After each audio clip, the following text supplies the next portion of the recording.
சென்னை அரும்பாக்கத்தில் துப்பாக்கி முனையில் வங்கியில் கொள்ளை.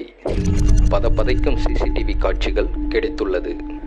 போலீசார் இக்குற்றவாளிகளை தேடி வருகின்றனர். ஐயா, ச்சே, நியூஸை திறந்தாலே கொலை தானா? நம்ம ஊருக்கு என்னதான் ஆச்சு? எங்க அப்பா அப்பவே சொன்னாரு, ஐபிஎஸ்க்கு படின்னு.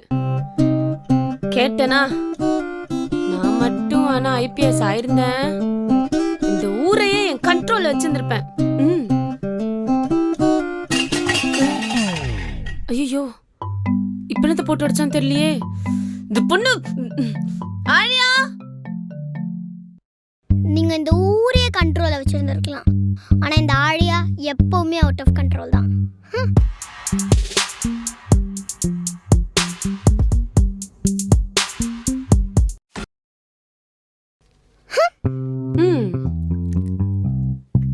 என்ன மேடம் ரொம்ப திரும்பிக்கிறீங்க? இன்னைக்கு என்ன டேன்னு தெரியுமாமா?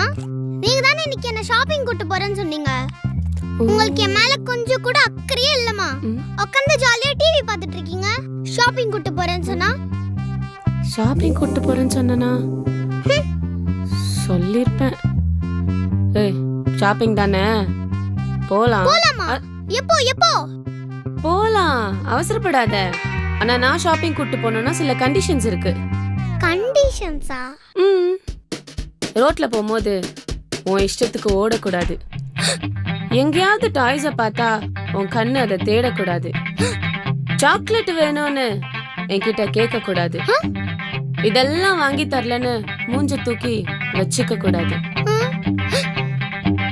மொத்தத்துல அடம் பிடிக்க கூடாது. நம்ம ஷாப்பிங் போகாமலே இருக்கலாம். இப்ப நான் சொன்ன கண்டிஷன்ஸ்க்கு எல்லாம் உனக்கு ஓகேனா நான் உன்னை ஷாப்பிங் கூட்டு போறேன். என்ன டீலா நோ டீலா? டீல்.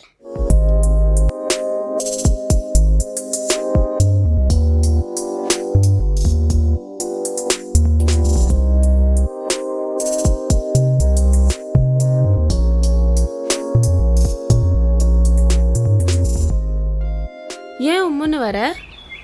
இவ்ளோ கண்டிஷன்ஸ் வச்சா பின்ன? அட நீ ஹாப்பி தானே? ரொம்ப ஹாப்பி. ஐயோ, டாய்ஸ் கடை நான் பார்க்கல. பாத்தீங்களா, நீங்க சொன்னதுனால நான் கண்டிஷன்ஸ் கூட மீறல. பாத்தீங்களா? சரி, ஏதாவது வாங்கி தரேன், மூஞ்சி அப்படி வச்சுக்காத. ஹலோ, ஹாய், எப்படி இருக்க? 2000 ரூபாய் வேணுமா? ஒரு ½ an hour முன்னாடி கேட்டிருக்கலாம்ல என்கிட்ட. இல்லைன்னு தான் சொல்லியிருப்பேன். நீ வேற விளையாடாத. நீ வேணா எனக்கு 4000 இருந்தா கூட நான் உனக்கு 2000 தரேன் திருப்பி. தெரியுதுல்ல? சரி, இன்னொரு கால் வருது, நான் கூப்பிடுறேன்.